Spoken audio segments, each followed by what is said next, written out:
The weight of silence. The courtroom smelled like old wood and desperation, a scent Maya had grown familiar with over 6 years on the bench, though today it carried a different weight.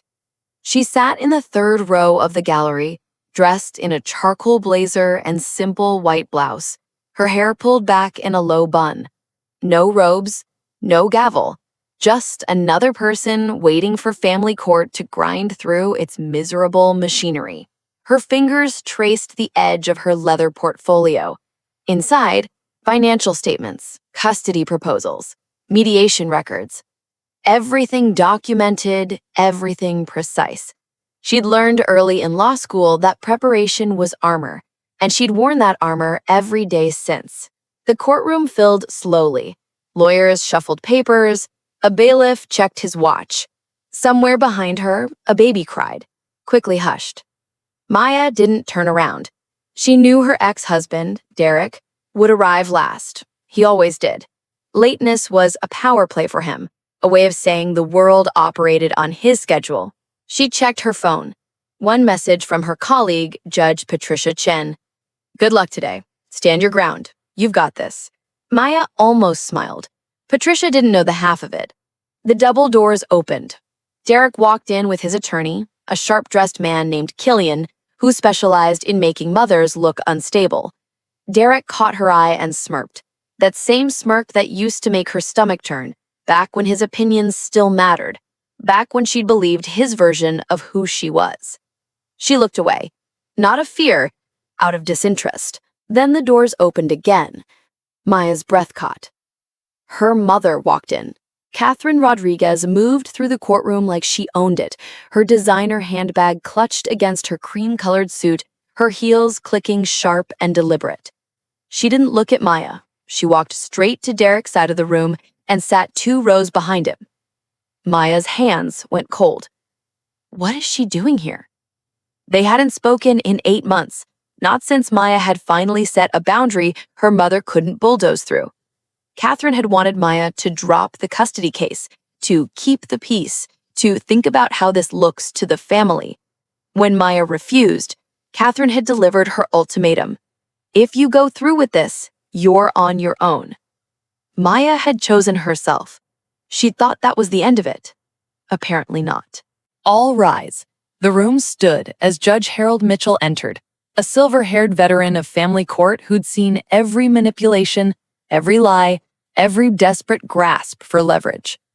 Maya had appeared before him twice as an attorney before she'd taken the bench herself.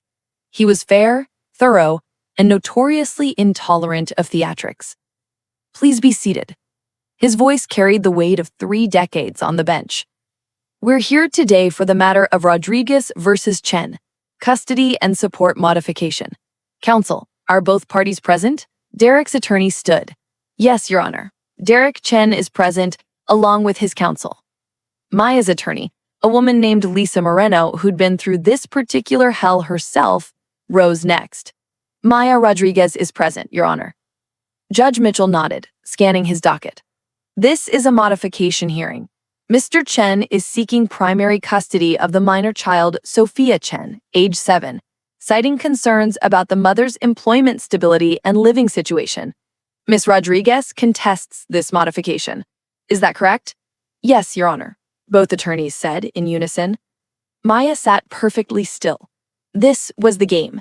Derek had filed this motion 3 months ago, claiming Maya's erratic work schedule made her unfit for primary custody. He'd painted a picture of instability, late pickups, missed school events, a mother too distracted by her career to properly parent. It was fiction. Carefully crafted fiction, but fiction nonetheless. Very well, Judge Mitchell said. Mr. Killian, you may call your first witness. Derek's attorney stood smoothly. Your Honor, the petitioner calls Catherine Rodriguez to the stand. The air left the room. Maya's head snapped toward her attorney.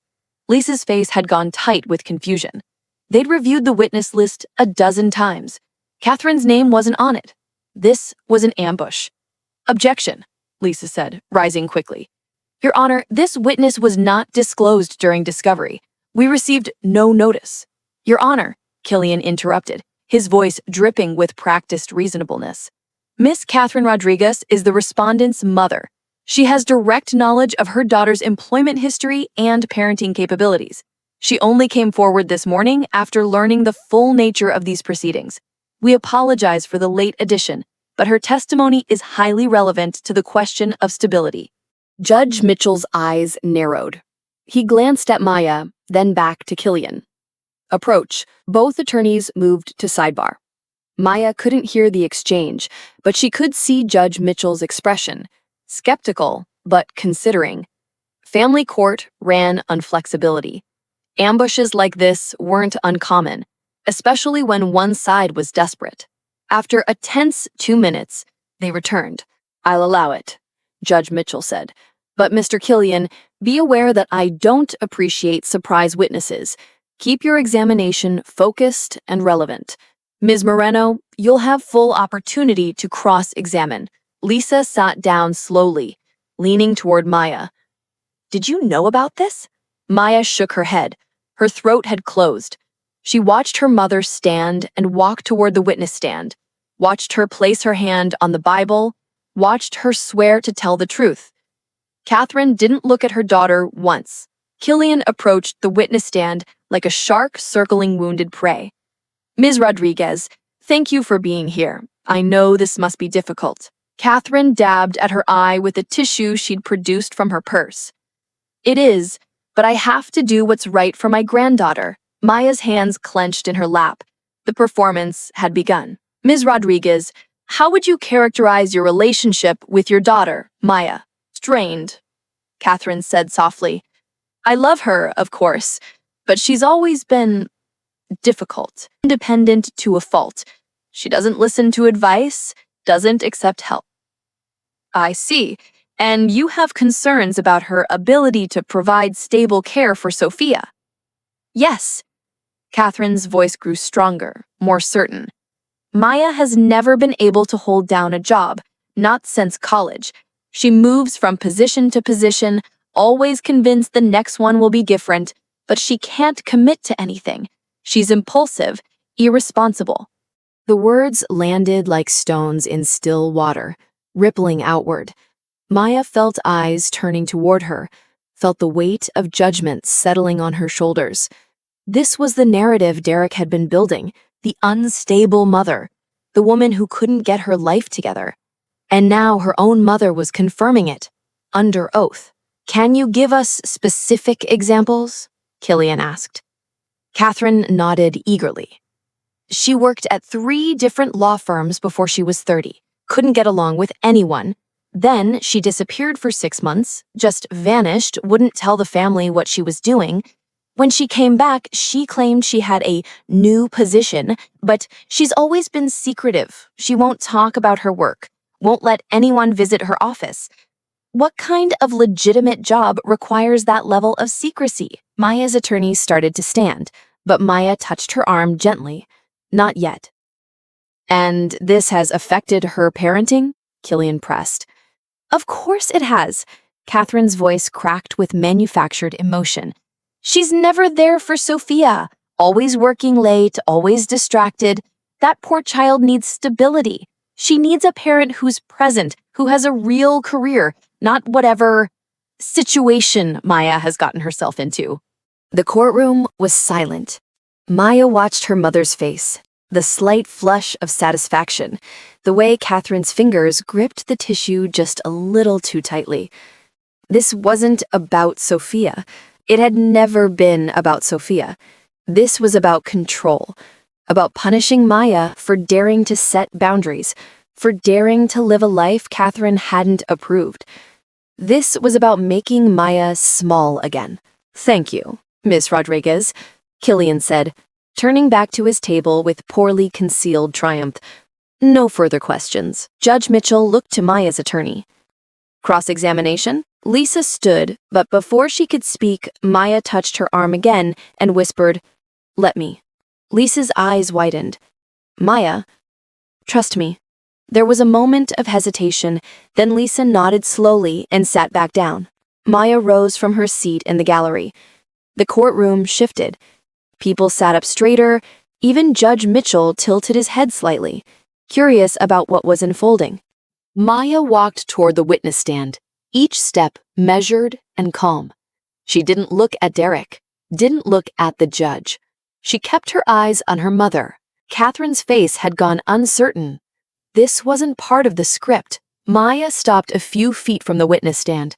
When she spoke, her voice was quiet, but clear. The voice she used when addressing a packed courtroom, when every word had to carry weight. "Mom," she said. Catherine blinked. "Maya, you shouldn't. You said I can't hold down a job?" Yes. You've never been. You said I've moved from position to position, that I'm unstable, secretive?" Catherine's hands twisted the tissue. "It's the truth. You said I don't have a legitimate career. You don't." Catherine's voice grew sharp, defensive. She looked toward Killian as if seeking rescue. "She won't even tell her own mother what she does.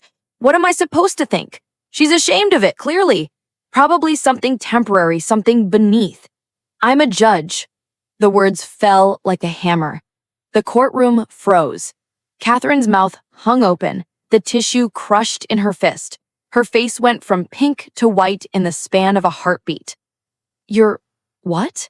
Maya didn't raise her voice. Didn't need to. "I've been a Superior Court judge for 6 years. I was appointed at 32.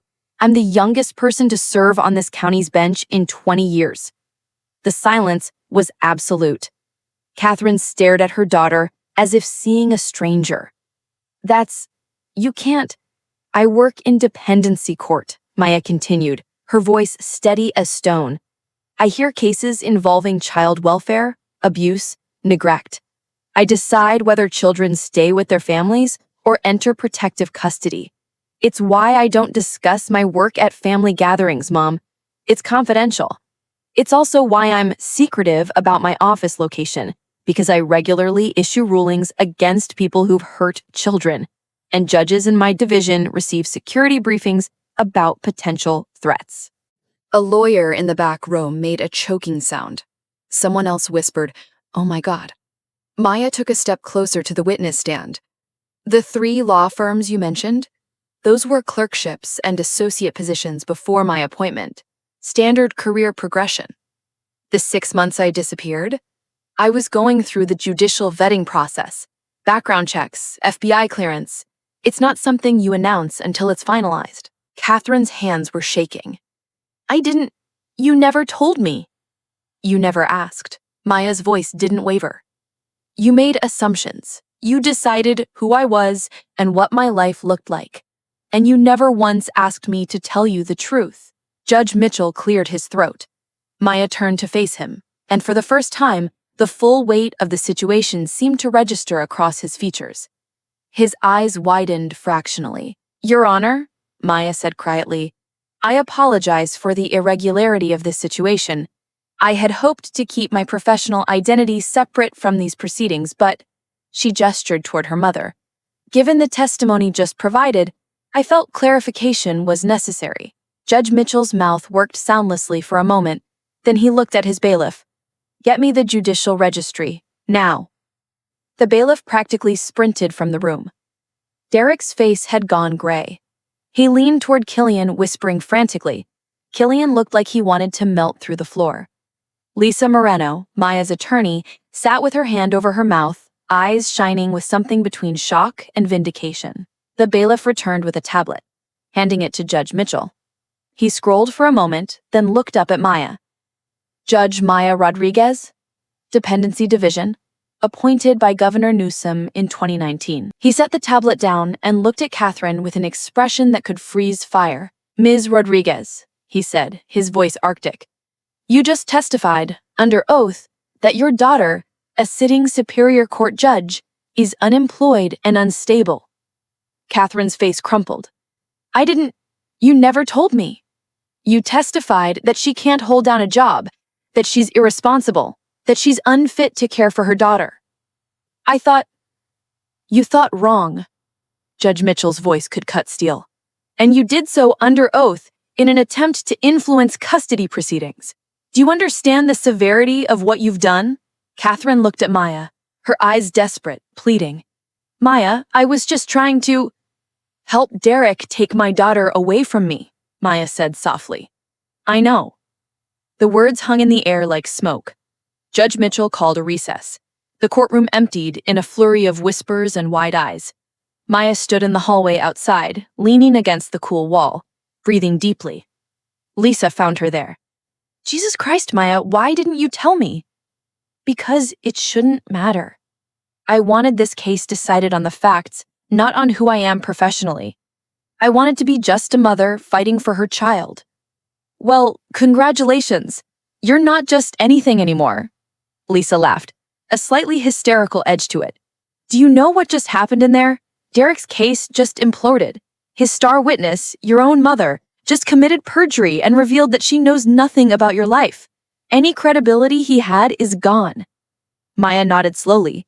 She should feel victorious, should feel vindicated. Instead, she felt empty.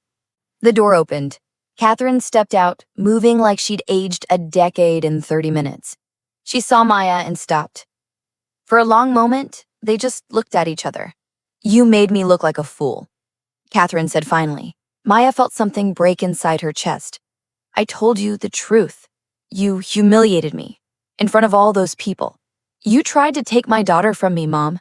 Maya's voice was steady, but her eyes burned. You stood up there and lied about me. Not because you thought it was true, because you wanted to punish me for saying no to you. Catherine's face twisted. I was trying to protect Sophia. From what? A mother who loves her? A mother who has built a stable life and career?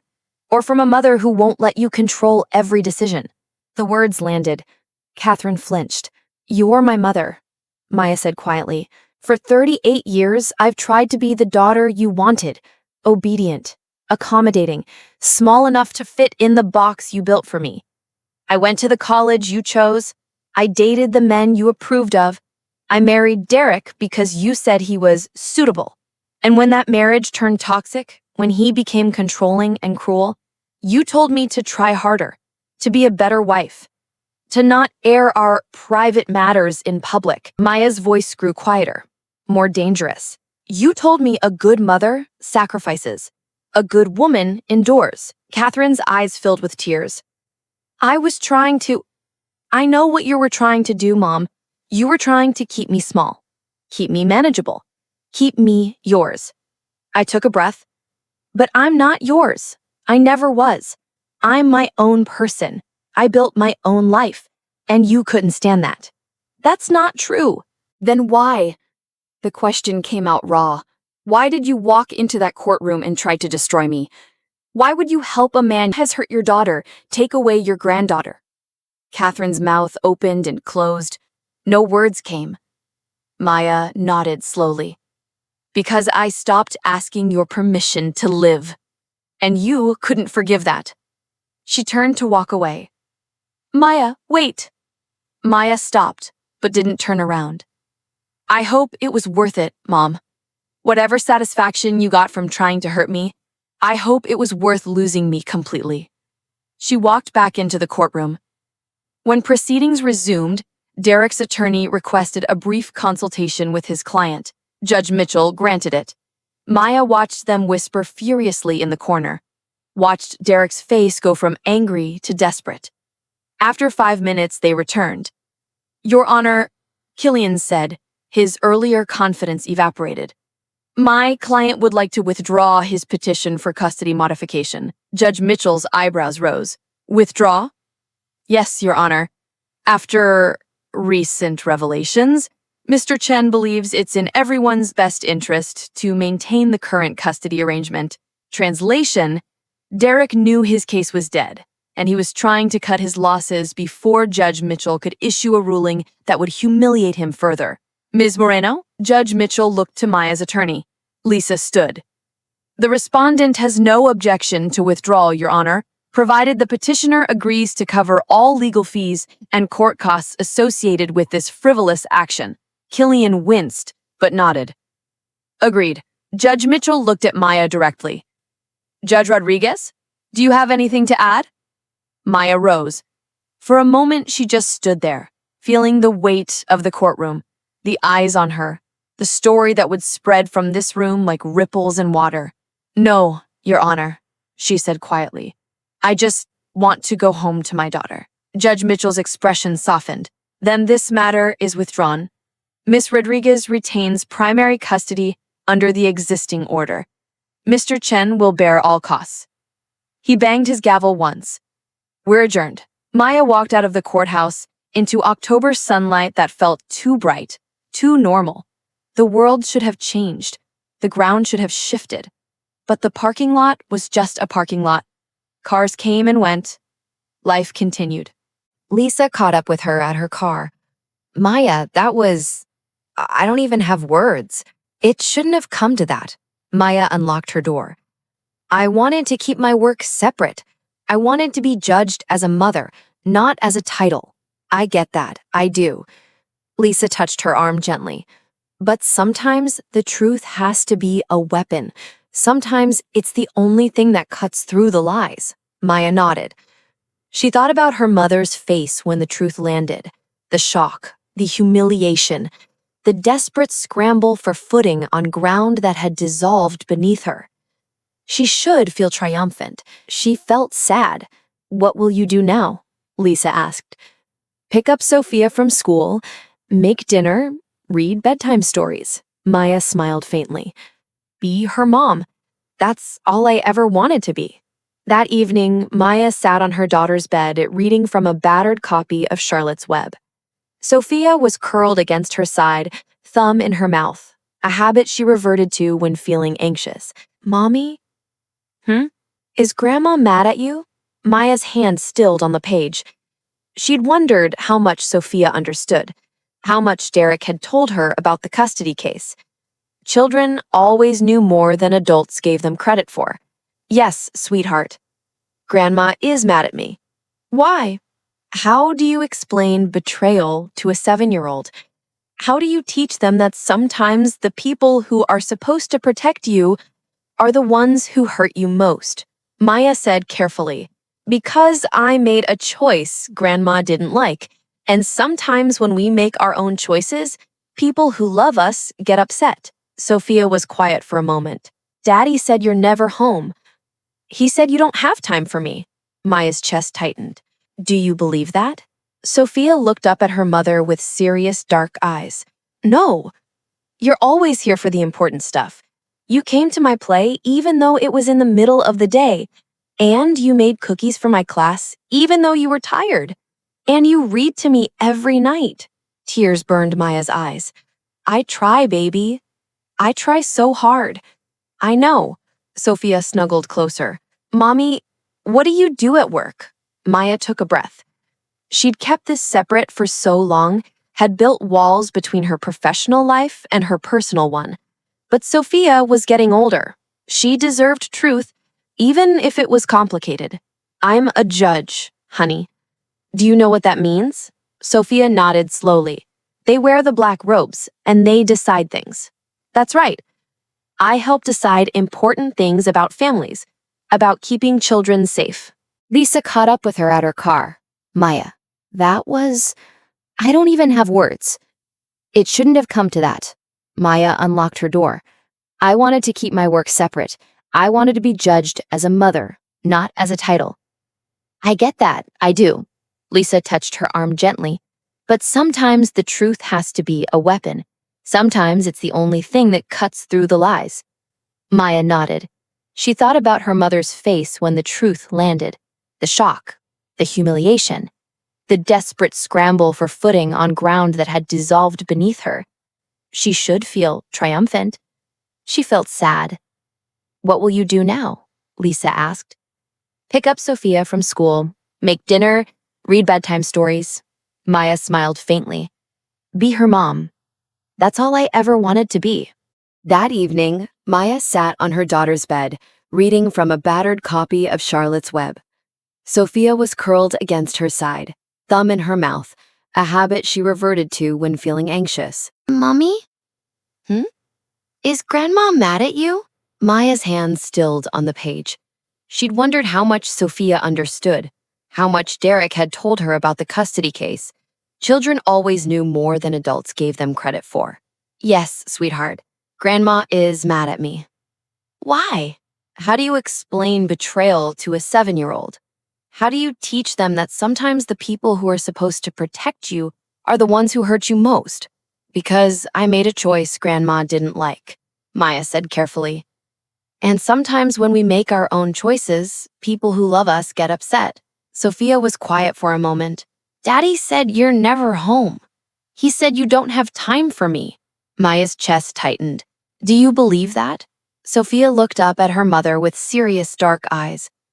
No, you're always here for the important stuff. You came to my play even though it was in the middle of the day. And you made cookies for my class even though you were tired. And you read to me every night. I try, baby. I try so hard. I know. Sophia snuggled closer. Mommy, what do you do at work? Maya took a breath.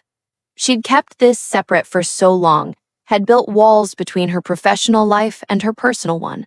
But Sophia was getting older. She deserved truth, even if it was complicated. I'm a judge, honey. Do you know what that means? Sophia nodded slowly. They wear the black robes, and they decide things. That's right. I help decide important things about families, about keeping children safe. Like a superhero? Maya laughed softly. Not quite. More like a person who listens very carefully and tries to make fair choices, even when it's hard. Is it hard? Yes, very hard sometimes. But you do it anyway? Yes. Sophia thought about this. Because it's important. Because it's important, Maya echoed. They read 3 more chapters before Sophia's eyes drifted closed. Maya tucked the blanket around her daughter's shoulders and stood, looking down at the small face, peaceful in sleep. This was what she'd fought for. Not victory in a courtroom, not vindication, just this, the quiet right to be her daughter's mother, to build a life that was whole and true. Her phone buzzed. A text from Patricia. Heard what happened today. The whole courthouse is talking. You okay? Maya typed back, I'm home. I'm with Sophia. I'm okay. Another buzz. This time from an unknown number. Maya, it's your mother. We need to talk.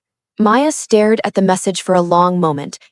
Then she deleted it and blocked the number. Some bridges, once burned, couldn't be rebuilt. Some truths, once spoken, couldn't be unsaid. And maybe that was okay. 3 weeks later, Maya sat in her chambers at the courthouse, reviewing a case file. A knock interrupted her concentration. Come in. Judge Harold Mitchell entered, looking slightly uncomfortable. Judge Rodriguez, do you have a moment? Of course. Maya gestured to the chair across from her desk. What can I do for you, Judge Mitchell? He sat, studying her with those shrewd eyes that had seen 3 decades of human drama. I wanted to apologize.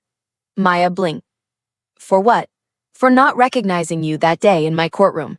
I should have known. Should have done my homework on the parties before allowing your mother to testify. You had no reason to know, Maya said gently. I kept my name from the bench separate. Rodriguez instead of Chen Rodriguez. Different division. I wanted to be treated like any other parent. Still, he shook his head. That situation should never have happened. The ambush, the testimony, your own mother attempting to sabotage you. He leaned forward. I've been on the bench a long time, Judge Rodriguez. I've seen parents lie. I've seen attorneys manipulate, but I've rarely seen anything as coldly calculated as what happened that day. Maya was quiet for a moment. My mother believed she was right. She always does. Does that make it hurt less? No. Maya smiled faintly. But it makes it easier to walk away. Judge Mitchell nodded slowly. I also wanted you to know your ex-husband's attorney has been reported to the bar for the witness disclosure violation. It was deliberate. He knew your mother wasn't on the witness list. He coordinated the ambush specifically to catch you off guard. I suspected as much. The bar is taking it seriously. There will likely be sanctions. He paused. And your ex-husband? He's filed for a transfer to another state. Nevada, I believe. He's leaving. Maya absorbed this. She'd expected Derek to retreat, to find some way to save face. Leaving entirely was perhaps the ultimate concession, an admission that he couldn't compete in a world where she stood on equal footing. Good, she said quietly. It's better for Sophia if he starts fresh somewhere else. Maybe he'll become the father she deserves. You're generous to hope for that. I'm practical. Bitterness serves no one. Judge Mitchell stood, offering his hand. You handled that situation with remarkable grace, Judge Rodriguez. You could have destroyed your mother on that stand, could have cross-examined her into dust, but you didn't. Because that's not who I am. Maya shook his hand. I stated the truth. That was enough. It was more than enough. He moved to the door, then paused. Your daughter is lucky to have you. After he left, Maya sat in the quiet of her chambers, looking at the photograph on her desk, Sophia at the beach, hair wild in the wind, laughing at something beyond the frame. The truth had been enough, not because it had been dramatic or vindictive, but because it had been simple, factual, and impossible to argue against. She was a judge. She was a good mother. She was a woman who had built a life on her own terms. And no one, not her ex-husband, not her mother, not the weight of their expectations, could take that away from her. 6 months after the hearing, Maya received a letter. It came to the courthouse, addressed in handwriting she'd known all her life. She stared at the envelope for a long time before opening it. Dear Maya, I don't know if you'll read this. I wouldn't blame you if you threw it away. But I need to say this, even if you never respond. I was wrong.